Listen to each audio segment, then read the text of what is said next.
자, 이제, 우리가 이제 또 오늘, 주말과 오늘, 또 이게 이 3일간, 토일, 월, 이렇게 또 어떠한 이슈들이 있었고, 이런 이슈들이, 우리 코인 시장, 이 암호화폐 시장에 어떠한 영향을 미쳤는지, 한번 또 이제 체크해보는 시간, 한번 이제 시작해보도록 하겠습니다.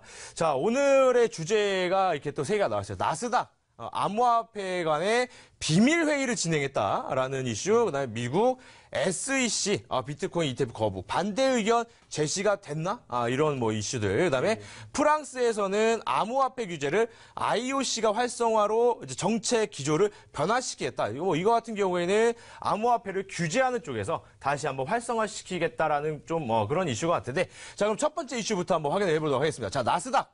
암호화폐에 관해서 비밀회의를 진행했다라는 이슈입니다. 자, 이거 같은 경우에는 제가 판단하기에는 이 비밀로 회의를 진행했다는 게 좀 가장 큰 이슈인 것 같은데, 예. 자, 이 비트마르 전문가님, 이 비밀회의를 진행했다. 이게 좀 어떻게, 어떤 이슈가 있는지 한번 짚어주시겠습니까? 예, 지난 7월 초 저희 코인119 방송에서 한번 말씀을 드렸습니다. 스위스의 증권거래소의 식스거래소가 암호화폐를 제도권 내로 편입시키기 위해 이 증권거래소에서 암호화폐를 같이 거래할 수 있는 시스템을 구축했다.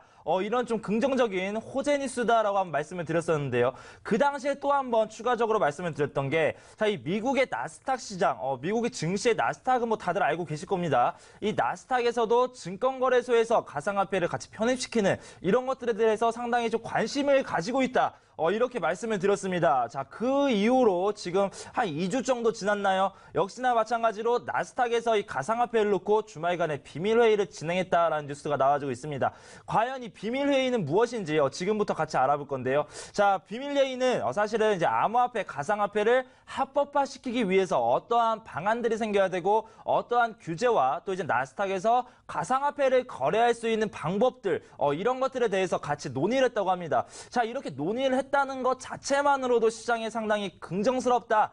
라고 좀 말씀을 드리도록 할 텐데요. 자, 이번에 논의를 누가 했냐? 증권거래소 각 관계자들과 가상화폐 관계자들이 모여서 이제 앞으로 가상화폐를 어떠한 방법으로 나스닥에 편입시키고요. 또 이제 이 SEC 그 ETF 상품에 대한 승인 여부를 기다리고 있죠. ETF 상품이 승인되고 앞으로 어떠한 파생 상품들이 나올 것인지 이런 것들에 대해서 지속적으로 논의를 했다고 합니다. 자, 이렇게 불과 제가 얘기한 지 한 2주일 정도밖에 안 됐는데, 자, 이렇게 빠르게 진행할 수 있었던 거는요. 이 나스닥 CEO죠. 나스닥 CEO 아데나 프리드먼 이 CEO가 상당히 가상화폐에 대한 애착론적인 이런 평가를 지니고 있기 때문에 그렇습니다. 자, 이번에도 얘기했었죠. 가상화폐 분야에 대해서 어떻게 하면 시장 진입이 가능할 수 있는지 이런 거에 대해서 지속적으로 연구하고 있다라고 말씀드리겠고요.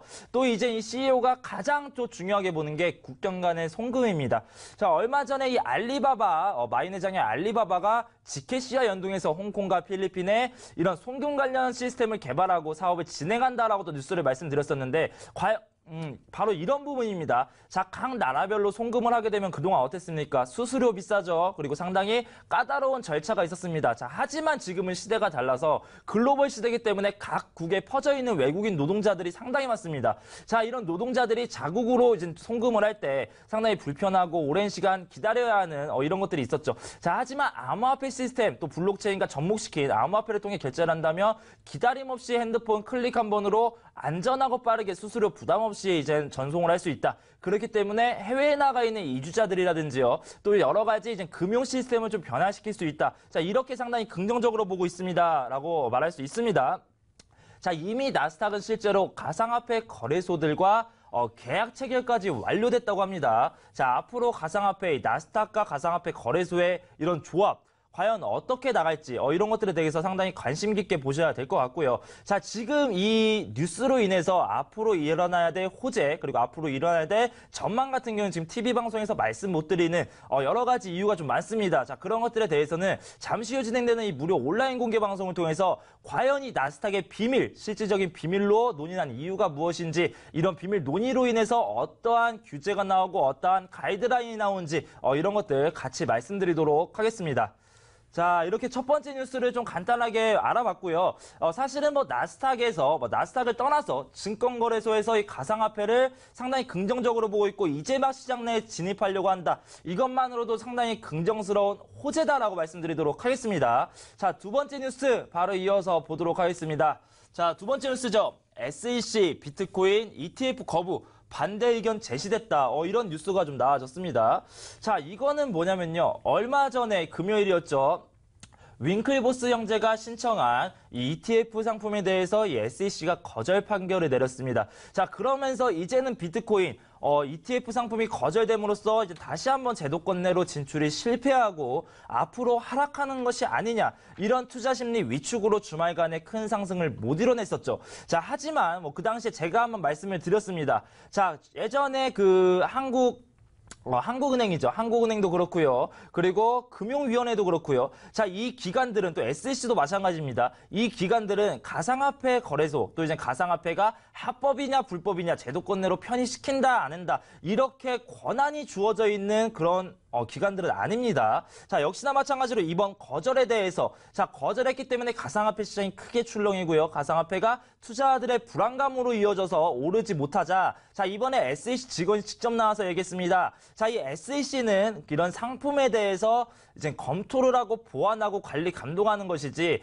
가상화폐가 합법적이다. 가상화폐가 제도권 내로 편입이 된다 안 된다는 권한 부여를 할 수 없다. 이렇게 하면서 실질적으로 좀 얘기를 했습니다. 자, 맞는 말이죠. 가상화폐 SEC는 말 그대로 상품에 대해서 투자자들에 대해서 조금 더 투명한 시장을 만들고요. 또 이제 불법적인 거를 관리하고 단속하는 일을 하는 거지. 자, 비트코인이 앞으로 시장에서 성장 가능성이 있다 없다를 판단하고 ETF 상품을 승인한다 안 한다. 자, 이렇게 평가할 수 있는 그런 기관 아닙니다. 자, 그런데 지금 어떻게 하고 있죠? 자, SEC 마치 사법부가 된 것 마냥 이제 가상화폐를 평가하고 있고요. 가상화폐 앞으로의 불법적인 모습에 대해서 그렇기에 이제 거부를 한다. 이런 식으로 얘기를 했었습니다. 자, 그렇기 때문에 이번 SEC 내부직에 대해서 내부 의원들이 또 얘기한 거에 대해서는 자, 앞으로 비트코인 지금 주식도 마찬가지로 주가 조작이 있습니다. 부동산도 있죠. 모든 투자 시장에서 사기는 존재하고 있습니다. 그런 거에 대해서 다만 먼저 사전에 관리를 하고 그런 거에 대해 사후 조치를 잘하는 게 맞지.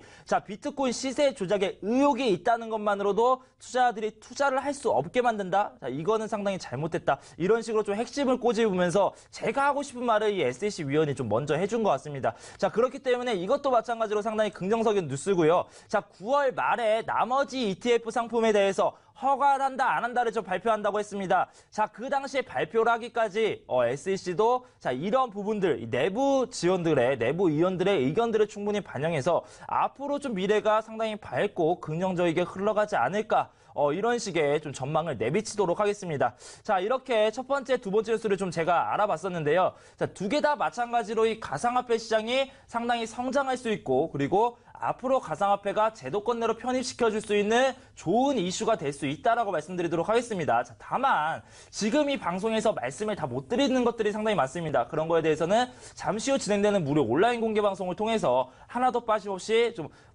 허심탄회하게 같이 좀 말씀을 나눌 그런 방송을 열 거니까요. 지금도 이제 열려 있을 겁니다. 8시부터 열려 있는데 자, 방송 들어오셔서 이 하지 못한 얘기들 꼭 들으시기 바라도록 하겠습니다. 네, 저 첫 번째, 두 번째 이슈, 좀 체크를 좀, 많이 또 이제 하고 왔습니다. 하고 왔는데, 이제 제가 마지막 세 번째 뉴스를 한번 이제 말씀을, 드리도록 하겠습니다. 왜냐하고 한다 그러면 제가 이제 가만히 있다 보니까 입에 이제 거미줄 칠 것 같아서 제가 이제 마지막 뉴스, 프랑스 암호화폐 규제가 이제 IOC 활성화로 이제 바꿨다. 급선회하나 이런 이슈가 있는데 자, 이 이슈에 대해서 좀 말씀을 좀 드리도록 하겠습니다. 자, 지금 프랑스 내에서는 굉장히 암호화폐 그리고 ICO에 대해서 굉장히 부정적이고 규제를 많이 가하고 있었다라는 거예요. 자, 지금 이 규제를 가하고 있는 와중에서 도로로 치자면 4차선에서 주행을 하고 있다가 갑자기 1차선으로 급발진을 해주면서 유턴 차선까지 들어간 다음에 바로 유턴을 해주면서 자, ICO 활성화합시다. 자, 이렇게 조금 입장을 바로 180도 좀 바꿨는데 자, 이런 의도를 좀 한번 파악을 해보자라는 겁니다. 지금 이 이슈로 인해서 비트코인이 갑자기 급등을 하고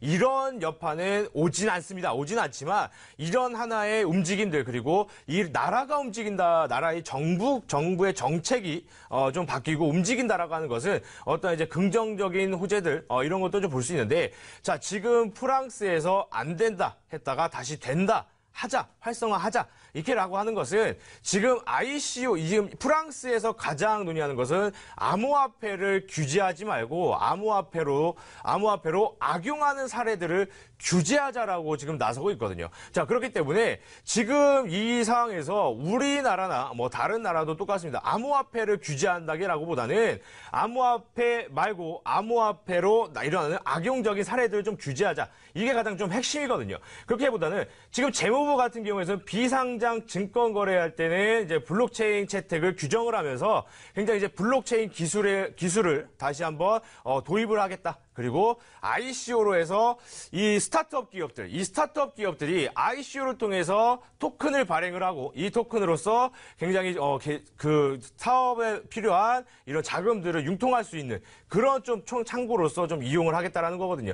그렇다고 한다면 프랑스에서는 좀 어떤 것 좀 엿볼 수 있느냐? 바로 스타트업 기업들을 한 번 더 육성을 좀 해주겠다. 그리고 다시 한번 이 블록체인 기술을 이용을 해서 다른 그 금융권들의 한번 혁명을 한번 일으켜보겠다. 뭐 이런 걸 좀 볼 수 있기 때문에 이런 작은 움직임들 그리고 나라가 움직이고 정부의 정책이 움직이는 것들을 좀 많이 좀 본다라고 한다면 우리나라 아니면은 이제 다른 나라에서도 그냥 규제뿐만이 아니고 이 규제하는 것을 좀 벗어나서 악용되는 사례들을 규제하는 쪽으로 좀 선회를 한다라고 한다면 이 블록체인 기술에 대한 발전성 그리고 암호화폐 시장의 성장성 이런 것에 좀 윤활유 역할을 될 수 있지 않을까라고 말씀드리도록 하겠습니다.